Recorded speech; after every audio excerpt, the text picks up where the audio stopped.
welcome back to another episode of Superhero Wednesday, and I'm not quite sure if the lighting's a bit messed up because it's really bright outside, but I need my lights on because it's still kind of dark, so I don't know if the contrast is lighting up. I don't know what the fucking words are, but it's going to be a nice quick short one, and I just thought with the MC blowing up, and with more importantly Thanos blowing up, I would give my favourite MCU villains of all time. I've done a video months and months ago about my favourite villains of all time, but never my favourite MCU villains.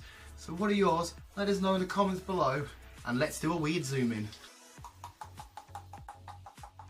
And a couple of you might be thinking, Dan, you're wearing your Justice League shirt. This is an MCU film. Well, I'd say to you nerds, you've got a point, but I already had this shirt on. I'm just doing the I like all superheroes. This may be an MCU film, but I like all fucking superheroes. Calm down. We nerds do get very touchy-feely sometimes. Not in that way, because we've got a bad rep for being that way. No, we haven't. What is going on? I was talking about my favourite MCU villains of all time. And I'm talking weird now. Yes, I have a Justice League shirt on. We're just going to have to deal with it. We'll cope with it together. Let us know in the comments below all your sad thoughts about it. And if you need to talk, if you need to hug it out, let us know. Yes.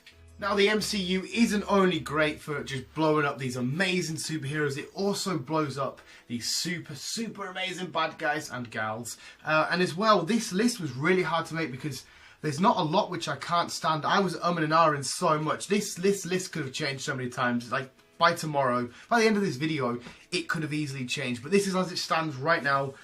I've got so many crossed out spots and stuff like that. But this is the list. We're going to get straight on it. We've done a weird zoom in. And I've established the shirt. Let's get on with the list. And kicking our list off is Dormammu from, well, we see him quite a few times, a couple of times in the Doctor Strange. But at the end, that end battle is so fucking good. Where we see Doctor Strange keep dying and he keeps popping up going, Dormammu, Dormammu, Dormammu, Dormammu, Dormammu, Dormammu. It's just absolutely fantastic. Sorry, I've just had to say Dormammu like a million times. Just sit there now and say it yourself over and over again. It's a weird word to keep saying, but it's fantastic. It all looks absolutely amazing. He's getting sort of like sharp stuff to hit Doctor Strange, and then his mind eventually can't take it. Where it's like, oh no, you can't keep me imprisoned here. I don't like this. It's going to be a constant loop. Doctor Strange is like, no, I'll easily do this all the time. Obviously, he wouldn't. It's a bluff. But the sheer presence and dominance of Dormammu just shrunk down into this little shell of like, no, don't trap me in this mental mind prison with your time stone, which you don't have anymore. Spoiler alert, but Dormammu was fantastic. Next up, we've got Ultron. I love Ultron because that introduction of him coming through, he's in part of one of the messed up Iron Legions. He's all messed up. There's no strings on me. It is fucking amazing. And he's quite comedic at times when he chops Ulysses Claw's arm off, Andy Serkis' arm off. He's like, oh, sorry, blah, blah, blah. And he's very mad that Tony's his dad in the MCU and all this kind of stuff. But he's a really great villain. His intentions, well, they're not pure. He's an evil bastard for sure. But it's not just a typical, like I said, destroy the world type of plot, just thingy. I mean, he does want to do all of that. But it's great because he's like, the human race is not what we need.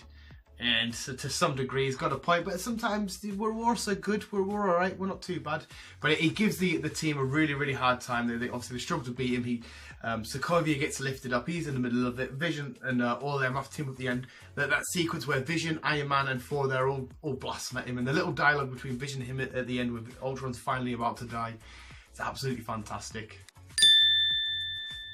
Hey, so of course it's your boy Loki. Yep, it's your boy Loki. He's a villain, right? First and foremost, he's a villain in the MCU, but he's dipped and dived a few times. He's teamed up with Thor, he's betrayed him. He's teamed up with him again, somewhat betrayed him again. But we've all come to love, to hate, in some respects, the Prince, the God of Mischief. Do I say it? It should say it. Seeing him die in Infinity War, getting choked out like that, was really heartbreaking. I didn't appreciate to see that. I love him. His Dick Dastardly type tactics. His sneaking around at the end of Dark World, we see him on the throne. You're like, oh, it's Loki. And then at the start of Ragnarok, he's there. He's sent Odin back down to Midgard, and he's taken over, and he's got a statue erected of himself. Erection. It's absolutely great. Like I said, we've come to know and love him because we see him not only in the Thor films, Avenger films, mentions here, there, and everywhere. It's fantastic.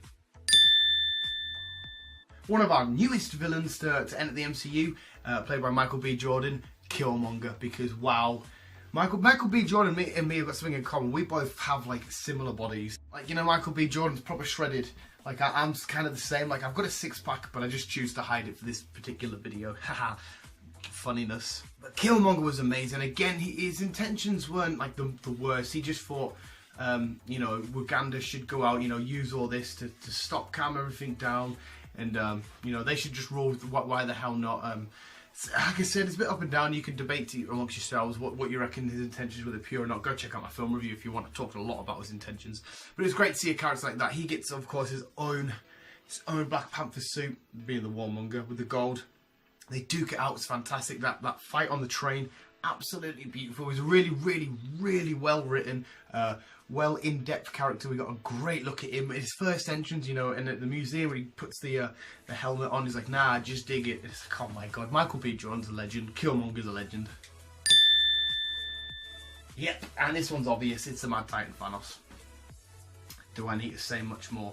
We've been building this guy for 10 solid years. We eventually get him, and again, his intentions aren't completely chaotic. He wants half of existence in the universe to be gone. You kind of see his reason why it would all calm down, less people would starve, there'd be more to go around and all this. He just wants to live in peace all at the end. But of course, you can't just be like, well, that's how I want the world to be. Boom, half years are gone. But he's a great character. He truly loves Gamora. He truly loved Gamora. He did. He's so dominant and scary. Like before he's got all the stones and he goes one-on-one with the Hulk. I've seen it, I've read it a million times. But to see it on the big screen, it's like a proper boxing match. He's just toying with the Hulk. Hulk's getting a few bats in. He's like, all right, cool. Oh, it's so fucking good. He's such an intimidating, scary presence on screen. You know, the team, you can really feel the superheroes absolutely dreaded and was not scared but very wary and anxious when he's arrived, like especially in Uganda when he arrives and they all look, he just takes it and turns back them away. I mean, Thor wasn't kind of that arsed, he got straight into there, but when he realised that even with his newly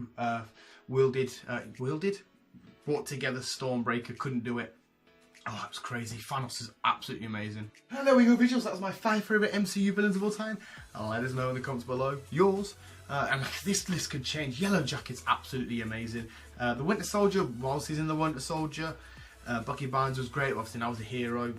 Whatever, think of it what you will. The Falcon, not the Falcon, he's a good guy. The Vulture, Michael Keaton. Oh, that was a bit too sexual. So many amazing. I even enjoyed Whiplash. I thought Whiplash was cool. The Mandarin was a bit meh. I don't mind the performance, but like the whole aspect of it was a bit meh. But yeah, fantastic. So visuals, if you did like, if you did enjoy, rather, hit that like button, subscribe if you haven't already, and just have a great day. Visuals, you guys are the best. I love you so much. Thank you for coming back to the channel, giving love and support, watching these low budget, low quality videos. You really are amazing. And also what's happened in the last few weeks. A couple of weeks ago, well actually at the time of film this, Deadpool's tonight. But this won't go up for another 2.5 weeks, so whatever. My review will be up, so you can go check it out. If you haven't already, if you haven't checked that film out, go check it out. Visuals, keep being new, and keep on. Keeping on. I was going to do like a bad guy reference, but it didn't work. Bye-bye. Wink. If you've liked what you've seen, guys, if you enjoy watching me, enjoy watching Dan, and even a little glimpse of our little friend Bill that's sitting in the corner, doing whatever he's doing, you can now follow us on Instagram, Twitter, and Facebook.